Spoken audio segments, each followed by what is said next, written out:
Blouse rope வந்து எப்படி ஈஸியாக ஸ்டிச் பண்ணலான்னு இந்த வீடியோவில் பார்க்கலாம் வாங்க. நான் 4க்கு 4 ஒரு கிளாத்தும் 5க்கு 5 ஒரு கிளாத்தும் எடுத்திருக்கேன்.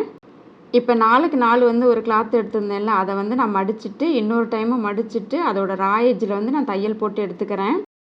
இந்த மாதிரி தைச்சதுக்கப்புறம் இன்னும் கொஞ்சம் அழகாக்குறதுக்காக நான் லேஸ் வந்து அட்டாச் பண்ணுறேன். லேஸ் வந்து அட்டாச் பண்ணும்போது அதோட கார்னர்லாம் வந்து நல்லா ஷார்ப்பாக இருக்க மாதிரி நீங்கள் வந்து ஸ்டிச் பண்ணி எடுத்துக்கங்க.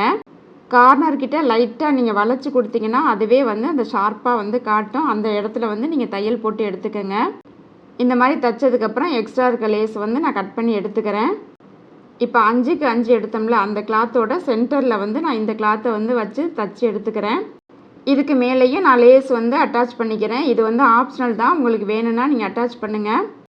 லேஸ் அட்டாச் பண்ணிவிட்டு அந்த கிளாத்தை வந்து மூடிட்டு ஒரு 1/4 இன்ச்சுக்கும் கம்மியாக நான் தையல் போட்டு எடுத்துக்கிறேன். இப்போ தையல் போட்டு எடுத்ததுக்கப்புறம் எக்ஸ்ட்ரா வந்து வெளியில் ஒரு தையல் போட்டுட்டு எக்ஸ்ட்ரா இருக்க கிளாத்தெல்லாம் நீங்கள் கட் பண்ணி எடுத்துருங்க.